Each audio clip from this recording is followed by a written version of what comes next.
The San Francisco 49ers take down the Indianapolis Colts and Phillip Rivers. That man right there. He actually played awesome. He honestly actually played awesome. What he's doing is so impressive. He's not why they lost. The 49ers literally just moving up and down that field at will is why the Colts lost. That offense is humming. That Colts defense is struggling. I'm starting this post-game clip literally essentially at minute 56, right? So inside 2-minute warning, right after they stopped on fourth, down turnover on downs. So these numbers might slightly change.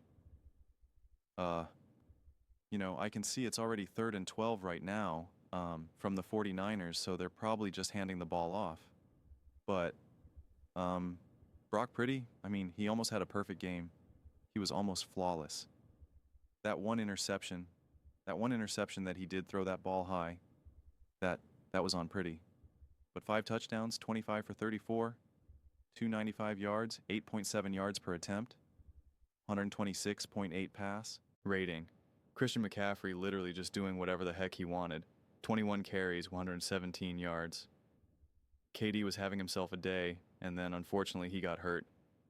I knew he wasn't coming back when he was really angry, and I think he slammed his helmet, or he slammed his fist down, when you could see he was that angry. He knew he hurt himself. He was not coming back. So that was obviously a bummer.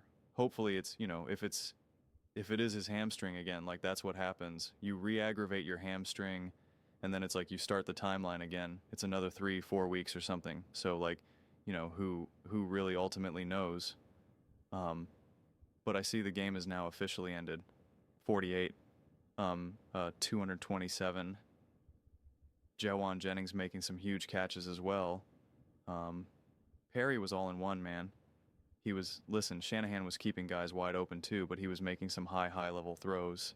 I don't even remember which touchdown it was. There was so many of them, but the one where Christian McCaffrey was bracketed, and he then went to his next read. I think it was the touchdown to Robinson, if memory serves me correctly. I'm not positive. Beautiful throws, really just high level ball. Like I said, he was perfect except for that one interception.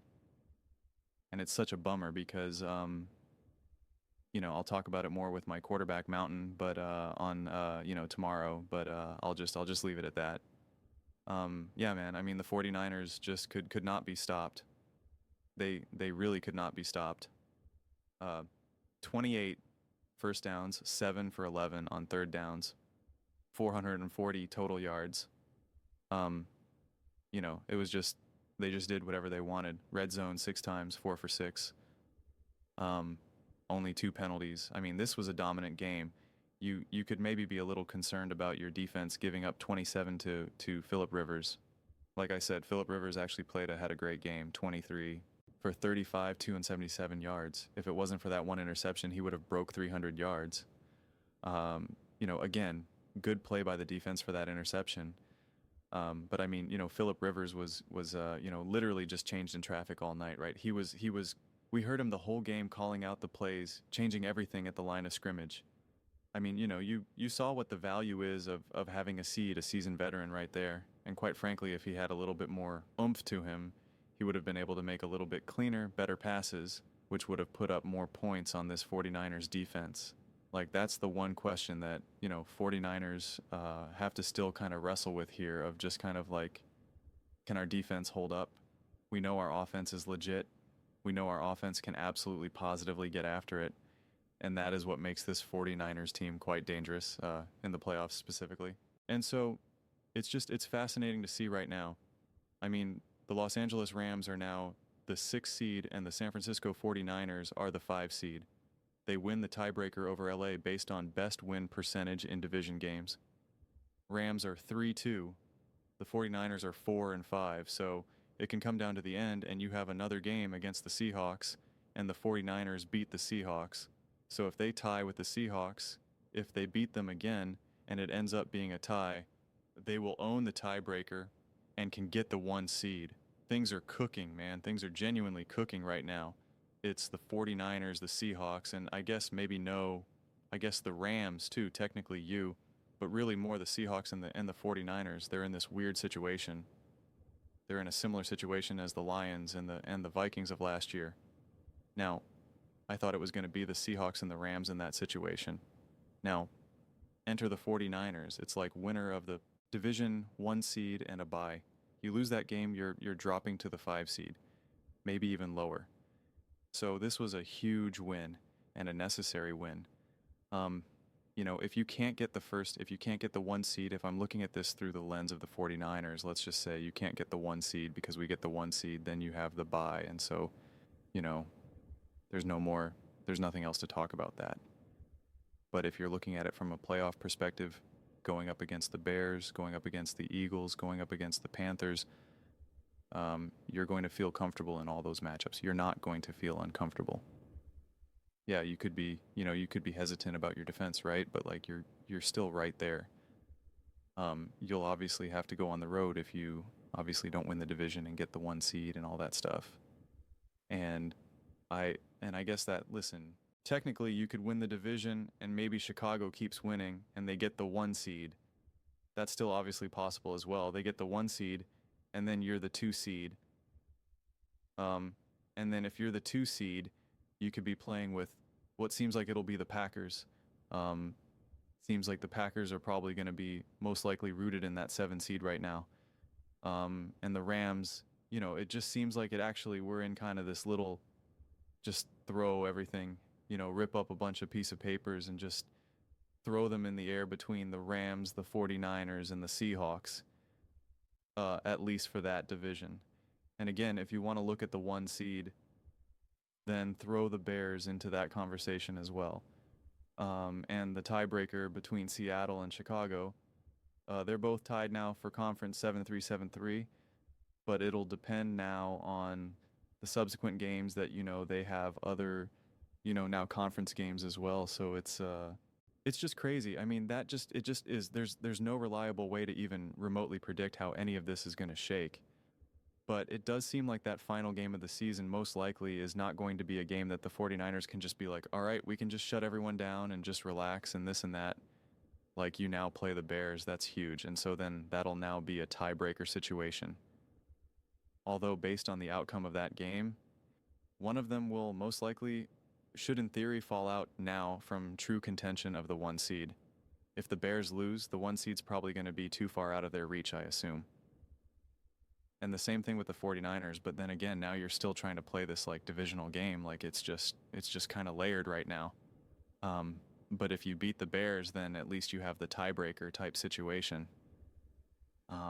Which I don't think that wouldn't matter, because if you beat the Bears, you're not going to be, I guess you could still theoretically be in a situation where you're both competing for the 1 seed and you now have the tiebreaker. Again, you'd have to kind of keep doing the permutations of the math here. But then obviously the Seahawks game, and there's a great chance that game is for the 1 seed when it all comes down to it. There's a great chance that, like I said, it's going to be that exact situation that we had with the Vikings and the Seahawks. Like, Sam Darnold is going to be in that exact situation that he was in last year. That's kind of crazy, because if you win this, because this isn't updated. Oh, why does it keep doing that? It was updated and now it's not updated. Come on, ESPN. There you go. Now it's back to where it says 11. You beat the Bears. You're now 12. You now would actually have, we'd obviously have, well, if the Seahawks lost, you would be the number 1 seed because you have the tiebreaker over them. If they win and they jump to 13, you're obviously right behind them. But then if you beat them, you would still then be tied. Then yeah, you would own it, and then you would own the tiebreaker over Chicago. So then it wouldn't even matter what happens if Chicago, with their final game, they would be most likely just locked in that 2 seed. So right, then you would very much just be in that situation. Now it also then depends on what the Rams are doing as well, and you could find yourself where maybe it's either the 1 seed or like the 6 seed or something. Chaos, man. This is chaos. This is genuine chaos. And this is where it's kind of interesting, because we saw what the Rams did last year, where they're like, we don't care what seed we are. We're going to shut things down and chill out for this week. and it served them well, and maybe they have that same have that energy where they're like, we don't care for the 5 seed or the 6 seed. They're like, we don't care. And yeah, I don't know. But if you're competing for the 1 seat, you're going for it. Obviously, you're going to play for that bye. Um, and that's great. That's great. We got real games at the end of the season now.